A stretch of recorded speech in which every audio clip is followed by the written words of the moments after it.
Hello दोस्तों, स्वागत है आप सभी का एमएस कोचिंग फ्यूचर का एक और नए वीडियो में। और यह वीडियो आपके लिए बहुत इंपॉर्टेंट होने वाला है, क्योंकि इस वीडियो में हम बताने वाले हैं कि जो भी विद्यार्थी 2024 के मैट्रिक बोर्ड परीक्षा में शामिल होने वाले हैं तो उनके लिए जो है साइंस का वायरल पेपर।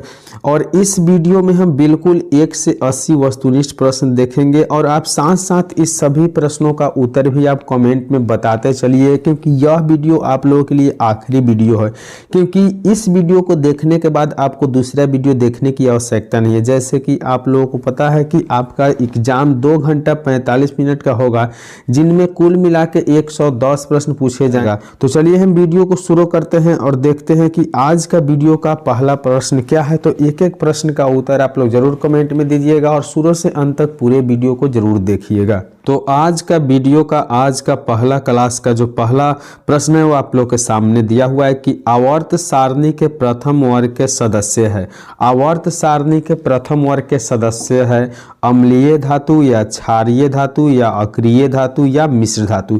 तो इन 4 विकल्पों में आपको किसी एक विकल्प को चयन करना है और बिल्कुल इस विकल्प का जो है ऑब्जेक्टिव का जो उत्तर जो है वह आप कमेंट में कर सकते हैं कमेंट, क्योंकि एक एक प्रश्न का उत्तर देना है और देखना है कि आप लोग 1 से 80 वस्तुनिष्ठ प्रश्न में कितने वस्तुनिष्ठ प्रश्न का उत्तर सही दे पाते हैं। तो फिलहाल इस प्रश्न का जो सही उत्तर होगा वह क्षारीय होगा। तो फिर से एक बार हम और देखें कि आवर्त सारणी के प्रथम वर्ग के सदस्य क्या होते हैं, तो क्षारीय होते हैं। नेक्स्ट प्रश्न की ओर बढ़ेंगे। दूसरा नंबर प्रश्न आप लोग के सामने दिया हुआ है कि वायुमंडल में CO2 गैस की उपस्थिति है। वायुमंडल में CO2 गैस की उपस्थिति कितना है। तो एक एक प्रश्न का उत्तर आपको कमेंट में देना है, यह याद रखना है, क्योंकि अगर जिस विद्यार्थी का सबसे अधिक सही होगा उस विद्यार्थी को इनाम स्वरूप उपहार दिया जाएगा।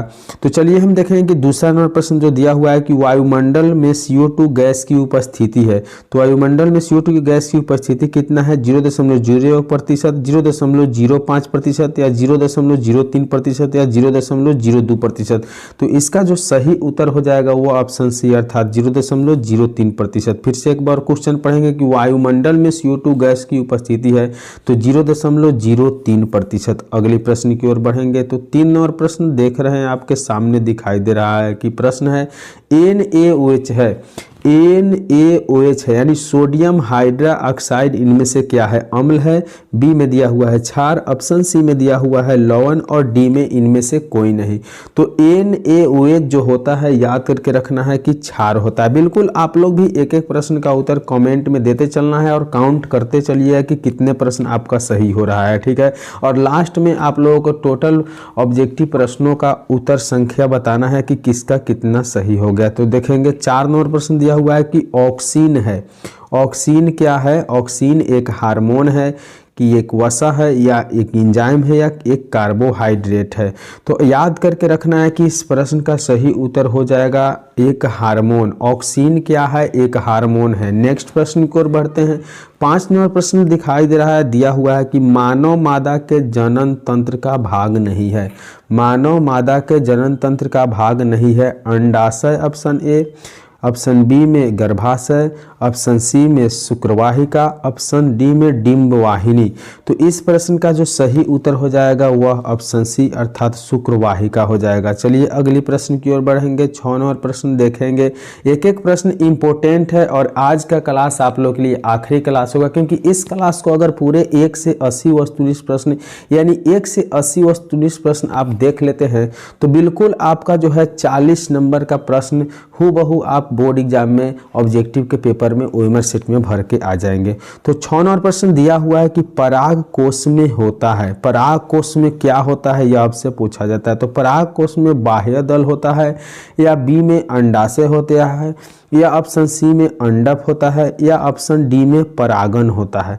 तो याद करके रखना है कि 6 नंबर प्रश्न का जो सही उत्तर है वह है परागन। बिल्कुल एक एक प्रश्न का आप लोग उत्तर कमेंट बॉक्स में देते चलिएगा और वीडियो को फटाफट लाइक कीजिए और चैनल पे पहली बार है तो बिल्कुल सब्सक्राइब कर लीजिए, क्योंकि इस तरह का वीडियो इस चैनल को द्वारा किसी और चैनल पर देखने के लिए नहीं मिलेगा। तो 7 नंबर प्रश्न देखेंगे, दिया हुआ है कि स्वपोषी पोषण के लिए आवश्यक है। स्वपोषी पोषण के लिए क्या आवश्यक है? CO2 या क्लोरोफिल या सौर प्रकाश या इनमें से सभी। तो जल्दी से फटाफट कमेंट करके बताना है कि इस प्रश्न का सही उत्तर क्या होगा। तो याद कर लीजिएगा कि इस प्रश्न का जो सही उत्तर है इनमें से सभी हो जाएगा। यानी स्वपोषी पोषण के लिए जो आवश्यक होता है वह CO2 गैस भी होता है, क्लोरोफिल भी होता है और सौर का प्रकाश से होता है, यानी सूरज का प्रकाश। अगले प्रश्न की ओर बढ़ेंगे और एक एक प्रश्न का उत्तर आप लोग जरूर निश्चित रूप से कमेंट में दीजिएगा और बाद में सबसे लास्ट में काउंट करके बताना है कि किसका कितना प्रश्न का उत्तर सही हुआ है। तो अगले प्रश्न यानी 8 नंबर प्रश्न देखेंगे, मनुष्य के शरीर की सबसे बड़ी ग्रंथि है। मनुष्य के शरीर की सबसे बड़ी ग्रंथि है तो ऑप्शन ए में दिया हुआ है लीवर, ऑप्शन बी में दिया हुआ है अग्नाशय, ऑप्शन सी में दिया है अंडाशय और ऑप्शन डी में दिया है एड्रीनल। तो इस प्रश्न का जो सही उत्तर होगा वह हो जाएगा ऑप्शन ए अर्थात लीवर। फिर से एक बार और प्रश्न देखेंगे कि मनुष्य के शरीर की सबसे बड़ी ग्रंथि है तो क्या होता है? लीवर होता है, याद करके रखना है। नेक्स्ट प्रश्न की ओर बढ़ेंगे। 9 नंबर प्रश्न दिया हुआ है कि पादप हार्मोन का उदाहरण है। पादप हार्मोन का उदाहरण क्या है? तो ऑप्शन ए में दिया हुआ है पेप्सिन, ऑप्शन बी में एड्रेनलिन, ऑप्शन सी में ऑक्सिन और ऑप्शन डी में टेस्टोस्टेरोन। तो इस प्रश्न का सही उत्तर क्या होगा? फटाफट कमेंट में करते चलिए। तो इसका जो सही उत्तर होगा ऑप्शन सी अर्थात ऑक्सिन होगा। नेक्स्ट प्रश्न की ओर बढ़ेंगे और 10 नंबर प्रश्न आपके सामने दिखाई दे रहा है, स्क्रीन पे दिया हुआ है कि परिपथ में विद्युत धारा की माप किससे मापी जाती है? परिपथ में विद्युत धारा की माप किससे मापी जाती है? तो ऑप्शन ए में दिया हुआ है वोल्ट मीटर, ऑप्शन बी में दिया हुआ है एमीटर, ऑप्शन सी में दिया हुआ है गैल्वेनोमीटर, ऑप्शन डी में दिया है इनमें से कोई नहीं। तो इस प्रश्न का जो सही उत्तर हो जाएगा वह ऑप्शन बी अर्थात एमीटर। क्या हो जाएगा? ऑप्शन बी अर्थात एमीटर बिल्कुल सही उत्तर है। फिर से एक बार और प्रश्न देखेंगे, परिपथ में विद्युत धारा की माप की जाती है तो परिपथ में विद्युत धारा की माप जो की जाती है वो बिल्कुल एमीटर से की जाती है। अगले प्रश्न की ओर बढ़ेंगे और 11 नंबर प्रश्न देखेंगे। 11 नंबर प्रश्न दिखाई दे रहा है आपके स्क्रीन पे, दिया हुआ है कि दाढ़ी बनाने में कौन दर्पण प्रयुक्त होता है? दाढ़ी बनाने में कौन दर्पण प्रयुक्त होता है? ऑप्शन ए में दिया हुआ है समतल दर्पण, ऑप्शन बी में दिया हुआ है अवतल दर्पण, ऑप्शन सी में दिया हुआ है उत्तल दर्पण और ऑप्शन डी में दिया है इनमें से कोई नहीं।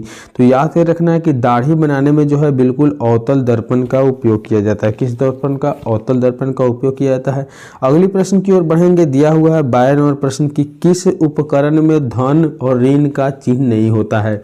किस उपकरण में धन और ऋण का चिन्ह नहीं होता है? तो ऑप्शन ए में दिया हुआ है एमीटर, ऑप्शन बी में दिया हुआ है वोल्ट मीटर और ऑप्शन सी में दिया हुआ है कुंडली और ऑप्शन डी में दिया हुआ है विद्युत सेल। तो इस प्रश्न का सही उत्तर हो जाएगा कुंडली। फिर से एक बार और प्रश्न देखेंगे कि किस उपकरण में धन और ऋण आवेश का चिन्ह नहीं होता है? याद रखना है कि कुंडली में जो है धन और ऋण आवेश के चिन्ह नहीं होता है। यदि अभी तक आप वीडियो को लाइक नहीं किए तो फटाफट लाइक कर दीजिए। चैनल पर पहली बार आए हैं तो इस चैनल को सब्सक्राइब कर लीजिए क्योंकि सब्सक्राइब करने में कोई कीमत नहीं लगती है और आपका सपोर्ट ही हमें इस तरह के वीडियो बनाने के लिए प्रेरित करेगा। चलिए अगले प्रश्न की ओर बढ़ते हैं और 13 नंबर प्रश्न देखते हैं। दिया हुआ है कि सरल सूक्ष्मदर्शी में किसका उपयोग होता है? इंपॉर्टेंट प्रश्न है, झकास प्रश्न है। सरल सूक्ष्मदर्शी में किसका उपयोग होता है? ऑप्शन ए में दिया हुआ है अवतल दर्पण, ऑप्शन बी में उत्तल दर्पण, ऑप्शन सी में अवतल लेंस और ऑप्शन डी में उत्तल लेंस। ठीक है, तो इस प्रश्न का जो सही उत्तर है वह याद रखना है कि सरल सूक्ष्मदर्शी में जो उपयोग किया जाता है वह होते हैं आपको उत्तल दर्पण। क्या होते हैं? उत्तल दर्पण होते हैं। अगले प्रश्न की ओर बढ़ेंगे और 14 नंबर प्रश्न देखेंगे। 14 नंबर प्रश्न दिया हुआ है कि नीला थोथा जिसे तूतिया के नाम से जानते हैं तो नीला थोथा का रासायनिक सूत्र क्या है? तो नीला थोथा का जो है रासायनिक सूत्र है वह याद करके रखना है कि CuSO4 × 5H2O। क्या है? CuSO4 × 5H2O।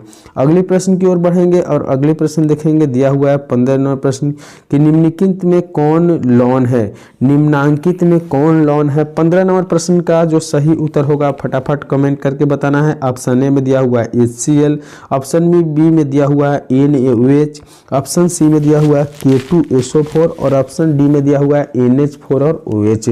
तो इस प्रश्न का जो सही उत्तर है वह याद करके रख लेना है कि ऑप्शन सी अर्थात K2SO4। निम्नलिखित में कौन लॉन है? तो याद रखना है कि K2SO4 जो है निम्नलिखित में लॉन दिया हुआ है।